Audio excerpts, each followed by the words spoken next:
It's time for Sports News. We have Andrew in the house. Good morning. Good morning. How are you? I'm doing great. Yes, as am I. We are here for sports, and we're going to start off with something I would say is not what I want to start off with, especially getting some news this morning, some really good news involving the Under-20 World Cup with Korea versus France. But we do have to start off with probably it's much more serious and probably, I want to say, a lot more important when it comes to the sporting world, especially the football or soccer world. Now, I'm not sure if our listeners are aware of what happened between Real Madrid and Valencia over the weekend in La Liga. Right. Now, Real Madrid superstar Vinicius Jr. Now, I believe we've talked about this a few times where he's been racially abused by multiple fans, multiple fan bases around Spain. And there were some effigies that were put over a bridge. And, it really seemed like La Liga was kind of dragging their feet, trying to figure out what to do. Now, they had come out previously and said, we're doing all we can. It's because of the law. It's because of the French FA or the Spanish FA. Yes. We put it into the correct people's hands, but nothing was done. Now, sure, maybe one or two people had a ground ban, means they can't come back into the stadiums, but there wasn't anything done on the whole. And it was kind of made, Vinicius Jr. in some instances was made to look a little bit kind of like, and this is my own opinion, a baby, which he was not.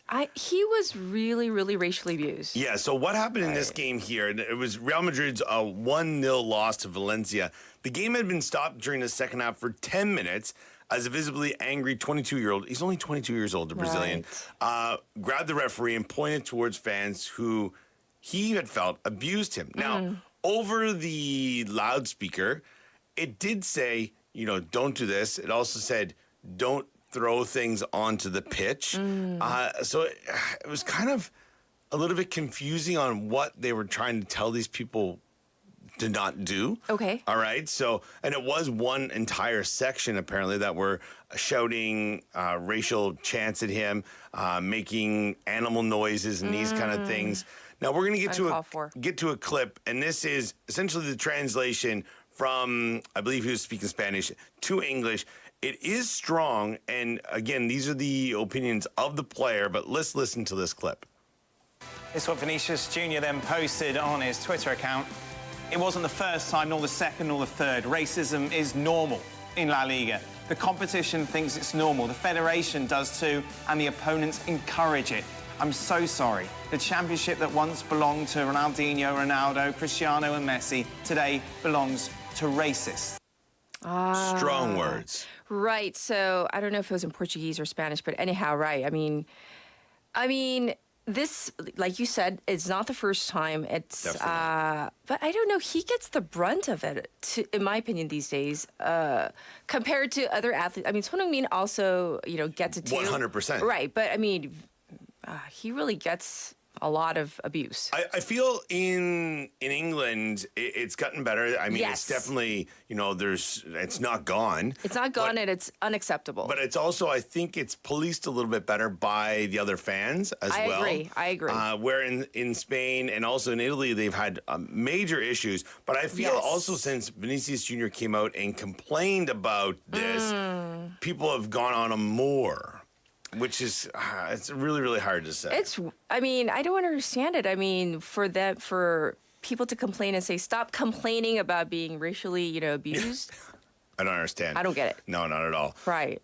Now, his manager, this is one of the things, like Carlo Ancelotti, the manager of Real Madrid, I love this guy. The guy is what I think every team would love to have as a manager. He came out and afterwards said, what we saw today is unacceptable. An entire stadium chanting racial slurs. I don't want to talk about football today. There is no meaning in talking about football today. I told the referee he should have stopped the match. La Liga has a problem. For me, Vinicius is the most important player in the world. These episodes of racism have to stop the match. Now, La Liga issued a statement that I want to say is tone deaf. They kind of put the blame on Vinny Jr. instead of the fans. Really? Yeah, it's just they complained about him not attending meetings to how they could fix this. Well, that's not his fault. it's not his Is it responsibility. I was going to say, does he have a duty to do so? Yeah, I'm not really sure. Now, Valencia has made a statement that says that they vow to find those involved and there will be consequences. But a lot of people also say, well, what will they be? And it's the end of the season. Will it be swept under the rug? We'll have to wait and see how this turns out. Now, there is one more game week in La Liga, so we'll see what will happen then. But I don't know. It's kind of it's a sad way to start things this morning, but I think it's a very pressing issue. And as you said, it's something that we've seen happen to Son Heung-min as well. Oh, and tons of other players around the world. Right. And what's the whole point of taking a knee? They all say things, stop racism or whatever. Show racism, the red card, kick it out, these other campaigns. I mean, I'm sorry to say, those are just really, fun catchphrases. And do they really do anything about them? Yeah, exactly. They need to step up, this league. Yes. All right, let's move on to the FIFA Under-20 World Cup. Yeah, now Let's get to some good news. I don't know if I want to say I planned coming in here this morning not with this big smile on my face to talk about this. So Korea was in action early this morning. I guess the game kicked off at 3 a.m. versus powerhouse France. Now, in their group, it's France, Honduras, and Gambia. Now, this obviously, by any means, would be the biggest game of the tournament for them, the opener against the team who probably is one of the big chances to win the tournament. Right. Korea comes out on top 2-1. I could not believe this when I saw the score. Now, the Blitz, the France started off quite brightly, but Korea soaked up the pressure and hit the European opposition on a counter midway through the first half as Kim Young-hak countered a France corner before sending captain Lee Sung-hwan through to slot home the opening goal. And Kim Eun-jung's men doubled their lead just after the hour mark as someone turned the crater when his free kick found the head of Lee Young-jun. France ramped up the pressure soon and found the back of the net themselves, and this was off a penalty. But honestly, before going into this game, Kim Eun-jung said that his team will have to be the collective, play together to win this game. They don't have a bunch of superstars, as do some of the other, top nations in the world. Sure. And they showed that playing as a team, sticking to a plan, being very defensive, but countering when they can win them games. And I don't know about anyone else. I hope the excitement grows from this. Oh, yes, absolutely. And, people wake up a little earlier. So they do have 2 more games left in the group. It's not over yet. But with that win, there is a chance they can make the knockout stages because the top 2 teams in each group of the 6 groups and the 4 best third-place teams make it through. So they got 1 foot into the knockout stages right now. Oh. But so they will play Friday at 6 a.m. our time here in Korea against Honduras and Monday at 6 a.m. versus Gambia. Actually, not bad times considering it's in Argentina. Right. I mean, way over there. So, yes, I'm sure you're going to give us results of that, excuse me, next week. Yes. Brand new season. Now, I want to jump in to what's going to happen the end of this week. Did you say jump? Yeah, well, I was going to talk about the high jump with Woo Sung-hyuk, and I'm really proud of him, but it is a kind of a minor event. He did win, but I think we have to talk about the Premier League. Yes. And not just the top of the table. The bottom. The bottom, What's especially. going on? Today, early this morning, Leicester draws with Newcastle. Oh, my gosh. So now the way it's looking at the bottom of the table, it is Everton who's safe at the moment with 33 points. Leicester City, 31. Leeds United with 31. Everton will play Bournemouth at home. Bournemouth are safe.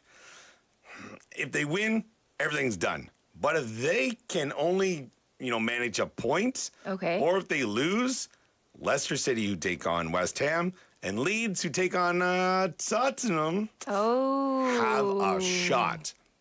So it's very, very interesting what happened there. Yes. Over in the Bundesliga, it's probably the only league that is still looking to crown a champion at this point in time. Yes. Bayern Munich lost on the weekend against a team that they probably shouldn't have, against Leipzig.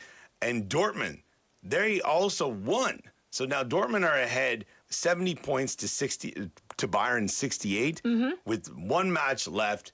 And again, I love it. The final match day, everything is played at the same time. So you're switching back from game to game, That's the checking best, score the final to score. day. Yeah. It's great. So Bayern will play Cologne and Dortmund will take on Mainz. The big thing here is Dortmund are at home, Bayern on the road. Bayern are not great on the road. and Dortmund are lights out at home. So I don't know, for football's sake, I hope Dortmund can pull this off because Bayern Munich have just been steamrolling that league for too many years now. Yes. And it would be nice to have a bit of change. So those games in the Premier League kick off 12:30 on Sunday night, Monday morning here in Korea. The games in the Bundesliga, Saturday night at 10:30. Yes. So I think that's pretty good. You know, you have 2 nights of, football that actually counts or means something. And Monday is a red day. It's a public holiday. Look at that. Not for me, but Yeah.